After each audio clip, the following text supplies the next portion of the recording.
आई आ गई नहीं परम आदरणीय आज के श्रोता समाज परम दुर्गा से आई साउंड बढ़ा दिया और कान बढ़ा मेन माइंड में भैया मैं के लेवल बढ़ाई कीर्तन प्रेमी हाँ चाचा काका भैया हाँ सब लोग के मानस मंडली की तरफ से कोटि कोटि प्रणाम बा।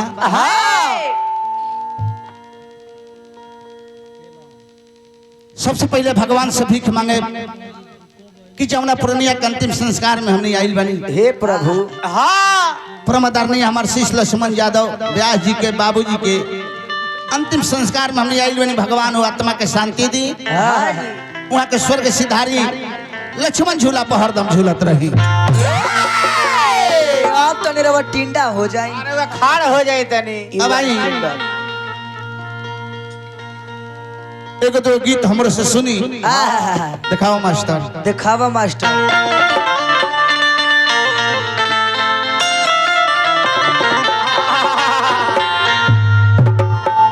जाता नहीं का नमा शंकर चाचा जाता नहीं देखे में ढेर कुहा पड़ल बा बचा के। कृपया उसमें कहीं ना जाए, कृपया के बच्चा के न ड्राइवर के कहें बच्चा के कृपया उसमें ना जाए। हाँ हाँ अन्यथा ठंडी लग सकती। भाई दोनों जगह बात बा। हाँ जी उन्हें हेमंत गिरी की भी प्रोग्राम बा। हाँ चार चक्का जकरा बा उतर टेकअप कॉली हमनी से ना हुई भाई। हेलो अगले साल ले आते का मास्टर सावरिया रे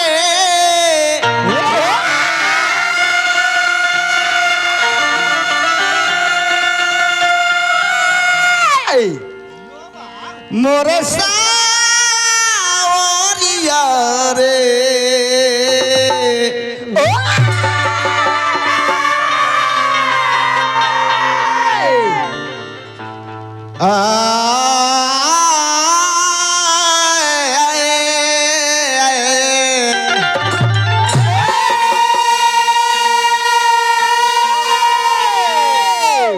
भाई जाऊ मैं शंकर भाई ए दुनिया में जे भी आइल बा हाँ ओकरा एक दिन जाए के बा। सही बात। ई दुनिया का हो का हो माया के मेला हो। हाँ हमने का है सो का हो जा जंग ड्रामा में रोल कई जाला। हाँ केहू नायक का रोल करेला, हाँ केहू खलनायक का रोल करेला। हाँ उ रोल करे खातिर आइल बानी सो।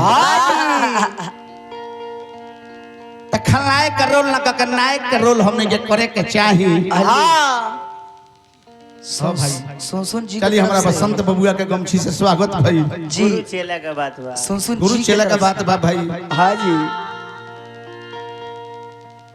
एक शरीर के भाव लगता कैसे किलो सर लागल भाव आइल बाऊ सभे जाई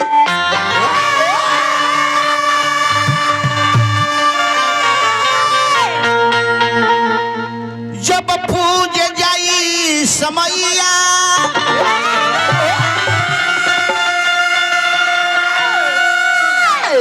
हर चीज के समय निश्चित बा। हाँ जी दुनिया में तीन गो चीज सत्य बा।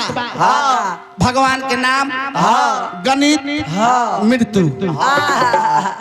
ये तो बुझे गणित रहुए गुना करे दू गुने दू तो कितना हुई। चार प्रधानमंत्री नरेंद्र मोदी मुख्यमंत्री नीतीश कुमार गुना करिए तो उतने आई। हाँ जी चाहे कर बाबू आ मृत्यु सत्य बा जही आया लिखल बा हो दिन हमने के जाए के बा। आइल बाऊ सभे जाई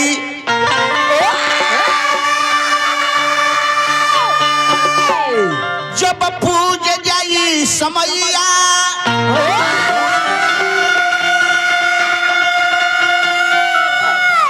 कतनो तेल फुलेल रे लगईब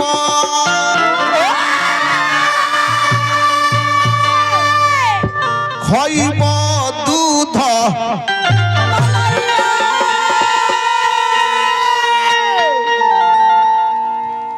ओइला अकेले अकेले तू जाइब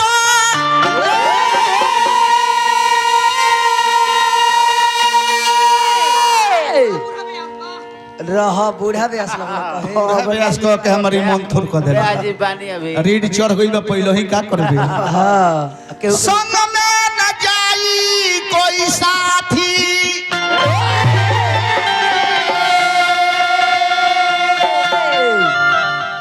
आँखों पसार के देखो तरे रोही है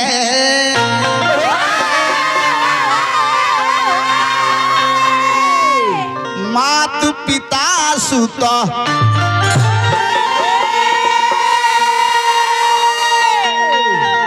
नगेंद्र भैया ये दुनिया माया के मेला हाले ह एगो स्वर्गीय गायत्री ठाकुर जी के पूर्वी के भाव लागता कैसे की कि लागल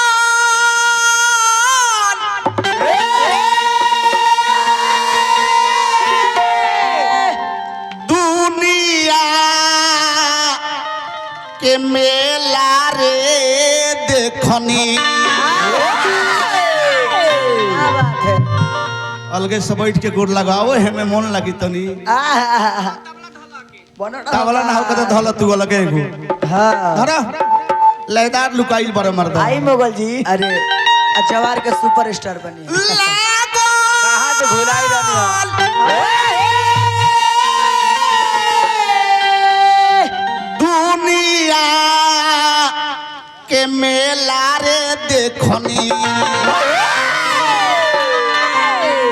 अरे माया के बाजार दुनिया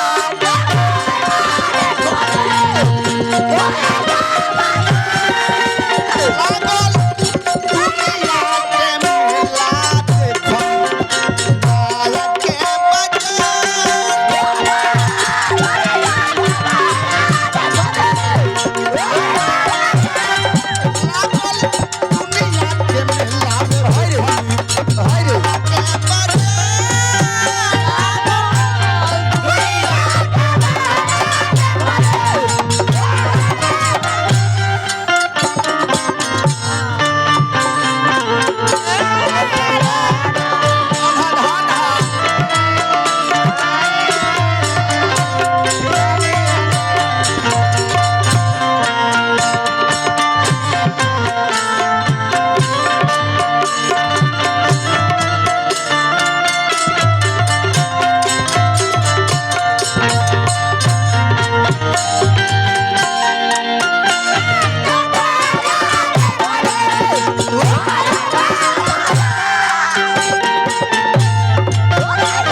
माई बाबू अभय पुत्र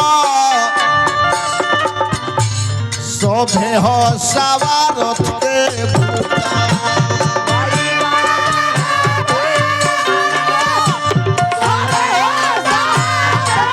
ये दुनिया में ना केहू केहू के माई हो ना केहू केहू के भाई हो हां जी ये दुनिया का हो माया के मेला हो माई बाबू अभय पुत्र सभे हो सवारथ के भूत इहो सही बात बा चलिए हमारा शीश लक्ष्मण यादव व्यास जी की तरफ से बहुत बहुत रुपया का पुरस्कार वाह भगवान से निहोरा करेंगे भगवान उस स्वर्गीय आत्मा के हमारा लक्ष्मण जी के बाबूजी की आत्मा के शांति दी वहां के स्वर्ग सिधारी लक्ष्मण झूला पर हरदम झूलत रही माई बाबू ओ भय पूत सभे हो सवारथ के भूत माई बाबू सभे हो सवारथ के।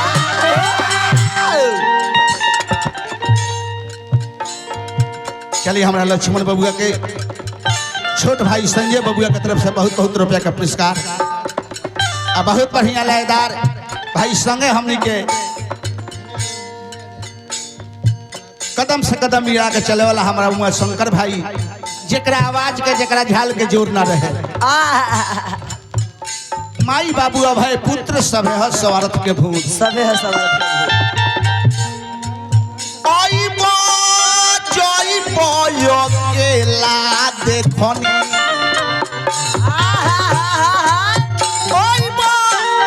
जय बयो केला रे देखनी माला के बजे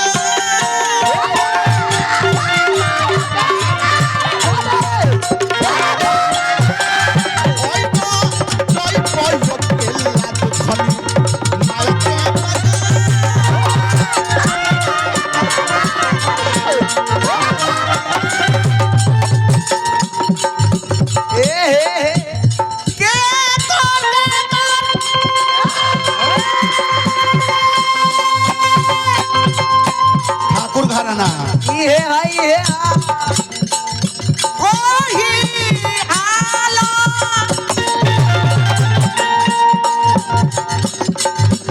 यही में चिन्हा दे बाबा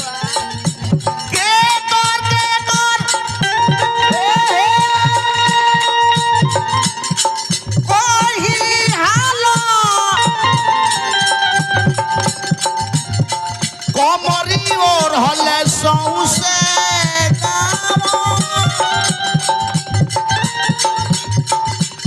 तयान हर गुरु बहिरे चेला रे देखनी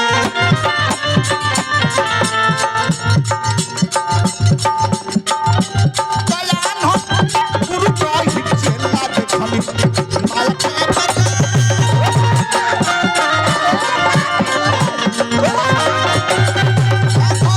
गुरु बहिरे चेला देखनी माला के बजे